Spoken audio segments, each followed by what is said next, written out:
یہودیوں کے ایک بہت بڑے عالم تھے عبداللہ ابن سلام رضی اللہ تعالیٰ عنہ، یہودیوں کے بہت بڑے سردار تھے، بہت بڑے عالم تھے، عالم کے بیٹے تھے۔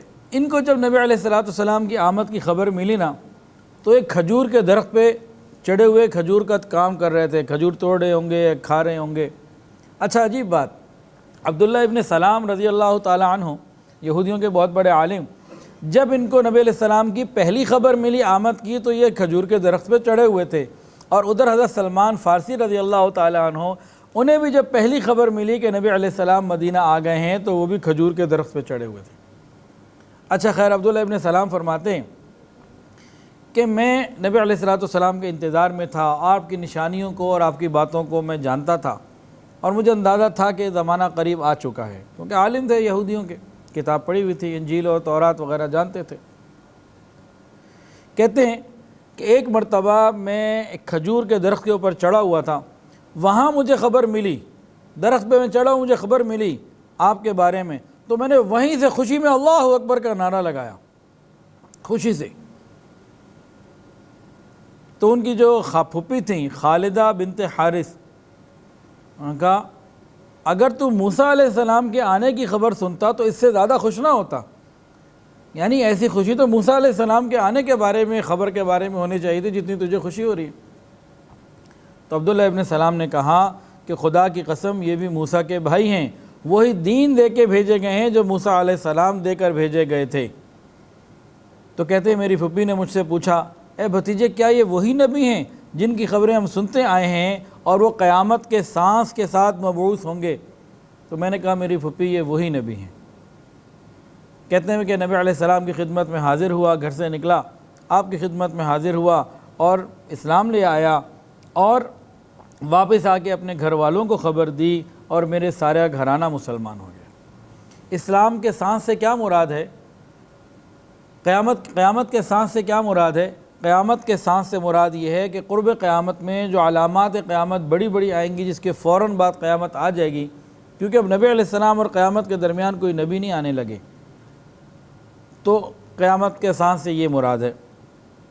عبداللہ ابن سلام رضی اللہ تعالیٰ عنہ اپنے ایمان لانے کا واقعہ بتاتے ہیں، بہت ہی خوبصورت ہے۔ فرماتے ہیں کہ میں خوشی اور شوق کے ساتھ نبی علیہ السلام کی خدمت میں حاضر ہوا، جیسے ہی چہرے انور پر نظر پڑی تو میں نے کہا یہ چہرہ کسی جھوٹے کا نہیں ہو سکتا، یہ چہرہ کسی کذاب کا نہیں ہو سکتا۔ ایک تو یہ اس میں بات ہو گئی۔ دوسری بات کیا ہے؟ دیکھیں حضور صلی اللہ علیہ وسلم کا یہ کتنا اہم موقع ہے کہ آپ ابھی مدینہ تشریف لائے ہیں، اور اہل مدینہ کے بڑے بڑے لوگ آپ کی طرف متوجہ ہو رہے ہیں، آپ کی طرف آ رہے ہیں، اور آپ نے اس میں کیا پیغام دیا؟ محبت کا پیغام، امن کا پیغام، نرمی کا پیغام، خدمت خلق کا پیغام، آپ کا یہ پیغام تھا۔ اور اسی میں ایک نقطہ اور بھی سمجھ لیجئے، نبی علیہ السلام نے پیچھے مکہ والوں کی برائیاں نہیں کی، انہوں نے میرے ساتھ یہ کیا، میرے ساتھ یہ کیا، میرے ساتھ یہ کیا، اور اب میں یہ کر دوں گا، اب میں وہ کر دوں گا، ایسی کوئی بات نہیں۔ اس سے کیا ساحل، میں اسے کیا رزلٹ لینا چاہ رہا ہوں؟ جنہوں نے ترقی کرنی ہوتی ہے، آگے بڑھنا ہوتا ہے، وہ ایسی چھوٹی چھوٹی باتوں کے اوپر اپنی سواری کو کھڑا نہیں کیا کرتے، منزل آگے بڑھاتے رہتے ہیں۔ چھوٹی چھوٹی نکمی باتوں کے اوپر جو ہے نا لڑائیاں اور فساد اور رکاوٹیں، وہ ان باتوں کی طرف توجہ ہی نہیں کرتے، آگے بڑھتے ہیں، اپنی منزل کی طرف دیکھتے ہیں۔ جو آدمی بھی اپنی زندگی میں اپنے ٹارگٹ اور مقصد پہ نظر رکھے گا اور آگے بڑھتا رہے گا، اور ادھر ادھر کی باتوں کو نظر انداز کرے گا، آگے بڑھتا رہے گا۔ اور جو ادھر ادھر کی باتوں کو لے کے ہی بیٹھا رہے گا، ہر وقت وہی تذکرے، انہی کا ذکر، تو اپنی صلاحیتیں وہ ادھر لگا دے گا، آگے نہیں بڑھ پائے گا۔ اچھا عبداللہ ابن سلام رضی اللہ تعالیٰ مسلمان تو ہو گئے، انہوں نے نبی علیہ السلام کو ایک بڑی خوبصورت جو ہے نا وہ رائے دی۔ میں نے عرض کیا یا رسول اللہ، اس سے پہلے کہ یہودیوں کو، میری قوم کو میرے ایمان لانے کا علم ہو جائے، آپ ایسا کریں کہ مجھے کسی جگہ پہ چھپا دیں اور یہودیوں کو بلائیں اور ان سے میرے بارے میں سوال و جواب کریں۔ یہ بڑے جھوٹے لوگ ہیں، گندے لوگ ہیں، بہتان لگانے والے ہیں، وہ تو خود یہودی تھے، ان میں رہے، تو سب ان کی چیزوں کو جانتے تھے، تو انہوں نے کہا بڑے بہتان طراز لوگ ہیں اور غلط لوگ ہیں، تو آپ ذرا مجھے چھپائیں اور ان کو بلائیں، ان کو نہ پتہ ہو کہ میں اندر ہوں، اور ان کو بھی تو یہ نہیں پتہ کہ میں مسلمان بھی ہو چکا ہوں، آپ پر ایمان لا چکا ہوں، تو آپ ذرا ان کو بلا کے میرے بارے میں ذرا کیفیات معلوم کریں اور ان کو اللہ تعالیٰ کی طرف دعوت دیں، ایمان کی دعوت دیں۔ نبی علیہ السلام نے اس مشورے کو قبول فرمایا، انتظام کر لیا گیا اور ان کو پیچھے کسی جگہ چھپا دیا گیا، اور ادھر سے یہودیوں کو دعوت دی گئی، بلایا گیا کہ بھئی نبی نے بات کرنی ہے۔ جیسے یہود آئے، ان کا وفد آیا، تو حضور پاک صلی اللہ علیہ وسلم نے ان کو فرمایا کہ اے گروہ یہود، اللہ سے ڈرو، قسم ہے اس ذات پاک کی جس کے سوا کوئی معبود نہیں، تم خوب جانتے ہو کہ میں اللہ کا رسول ہوں، سچا ہوں اور حق لے کر آیا ہوں، بس اسلام لے آؤ۔ یہودی نے کہا ہم تو نہیں جانتے۔ آپ نے کہا تم خوب جانتے ہو کہ میں حق ہوں، ہم نہیں جانتے۔ آپ نے تیسری مرتبہ فرمایا کہ اللہ کو مان لو، مجھ پر ایمان لیا، اور تم خوب جانتے ہو مجھے۔ تیسری مرتبہ یہودیوں نے انکار کر دیا، ہم آپ کو نہیں جانتے۔ اس کے بعد نبی علیہ السلام نے فرمایا اچھا یہ بتاؤ عبداللہ ابن سلام تم میں سے کیسا ہے؟ اب وہ تو ان کے سردار تھے، بڑے عالم تھے۔ اب یہودیوں کو یہ تو نہیں پتہ کہ وہ اندر ہی چھپے ہوئے ہیں اور کلمہ پڑھ چکے ہوئے ہیں، تو کہنے لگے کہ وہ ہمارا سردار ہے اور ہمارے سردار کا بیٹا ہے، ہمارا سب سے بڑا عالم ہے اور سب سے بڑے عالم کا بیٹا ہے، ہم میں سب سے بہتر ہے اور سب سے بہتر کا بیٹا ہے۔ اب نبی علیہ السلام نے فرمایا اگر عبداللہ ابن سلام کلمہ پڑھ لیں اور وہ ایمان لے آئیں تو کیا تم ایمان لے آؤ گے؟ کہا یہ ہو ہی نہیں سکتا کہ وہ کلمہ پڑھ لے۔ نبی علیہ السلام نے پھر فرمایا اچھا اگر واقعی وہ پڑھ لے تو؟ کہا حاشا وکلہ، ہو ہی نہیں سکتا، وہ کیسے اسلام لا سکتے ہیں، یہ ہو ہی نہیں سکتا۔ اتنے میں حضرت عبداللہ السلام رضی اللہ عنہ اندر تھے، وہ باہر آ گئے اور آتے ہوئے ان کی زبان پہ کلمہ تھا، اشہد ان لا الہ الا اللہ واشہد ان محمد رسول اللہ، یہ کلمات ان کی زبان پہ تھے، اور آتے ہی اپنی قوم کے لوگوں کو کہا کہ اے گروہ یہود، خدا سے ڈرو، تم خوب جانتے ہو کہ یہ اللہ کے نبی اور رسول ہیں اور برحق ہیں اور حق لے کر آئے ہیں۔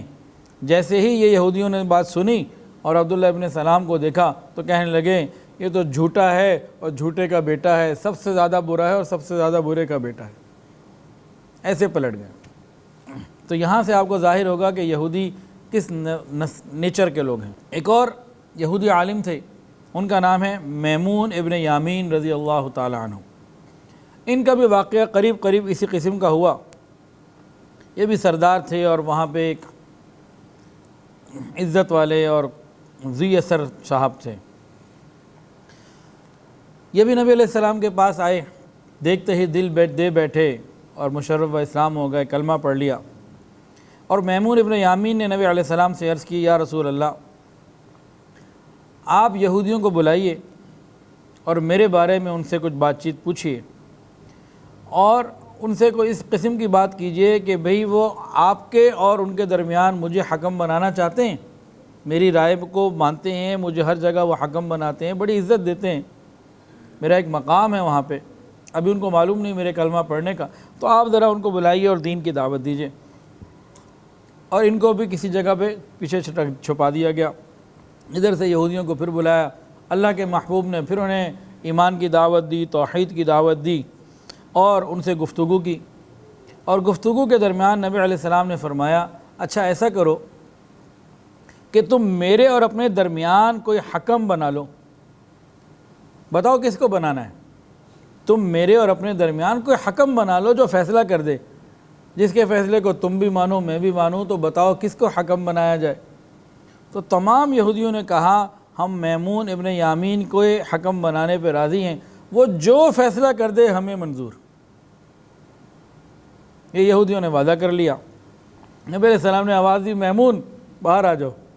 وہ باہر آئے اور باہر آتے ہوئے وہی کلمہ پڑھے تھے، اشہد ان لا الہ الا اللہ واشہد ان محمد رسول اللہ، کلمہ پڑھتے ہوئے آئے اور آ کر انہوں نے بھی یہودیوں کو کہا، لیکن یہودیوں نے بات کو نہ مانا، جو کہہ رہے تھے کہ آپ ان کو حکم بنا لیں ہم مان لیں گے، وہ اسی طرح واپس چلے گئے، انکار کر گئے، نہیں مانا۔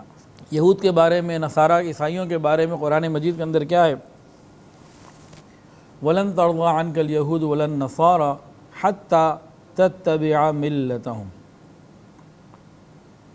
ہم یا ہماری حکومتیں انفرادی یا اجتماعی طور پر جتنا ان کی مانتے چلے جائیں، ان کا ڈو مور کبھی ختم نہیں ہونا، ان کا ڈو مور کبھی ختم نہیں ہونا، حتیٰ تتبع ملتہم، یہاں تک کہ اگر کوئی عیسائی یا یہودی ہی ہو جائے اس وقت تک وہ راضی ہونے والے نہیں ہیں۔ آج ان کو داڑھی والے، پگڑی والے، ذرا سنت لباس والے کھٹک رہے ہیں، یہ جب ختم ہو جائیں گے پھر کلمے والے بھی کھٹکیں گے، نماز پڑھنے والے، چاہے ان کے لباس اور طور طریقے انہی جیسے بن جائیں، تو جب تک کہ کوئی کلمہ پڑھنے والا ہے وہ اس سے راضی نہیں ہو سکتے۔ یہ قرآن کا فیصلہ ہے۔ اور آج جس طریقے سے دینی مدارس، مساجد، خانقاہوں اور تبلیغی مراکز کے لیے تکلیفیں اور معاملات بڑھائے جا رہے ہیں، پیدا کیے جا رہے ہیں، اور ابھی یہ جو ایک وقف املاک کے بارے میں نیا قانون جو بنا، تو اس سے بعض علماء کہتے ہیں کہ بس پھر مدارس کا نظام ہی اس ملک سے مٹ جائے گا اگر اس پر عمل ہو گیا، تو ہم تو بہت برے طریقے سے دین سے دور ہوتے چلے جا رہے ہیں۔ لیکن یہ یہود و نصارہ کبھی راضی ہونے والے نہیں ہیں۔ یہ قرآن کا فیصلہ ہے، کچھ بھی کر لیں، ڈو مور کبھی ختم نہیں ہو سکتا۔ ہاں، ہمیں اگر کلمہ ہی نہیں پسند، اسلام ہی نہیں پسند، تو پھر تو وہ راضی ہو جائیں گے، ورنہ راضی نہیں ہو سکتے۔ ویڈیو کے نیچے سبسکرائب کے بٹن پہ کلک کریں، بیل کے آئیکن پہ کلک کیجئے تاکہ ہر نئی ویڈیو کی نوٹیفیکیشن آپ کو مل جائے۔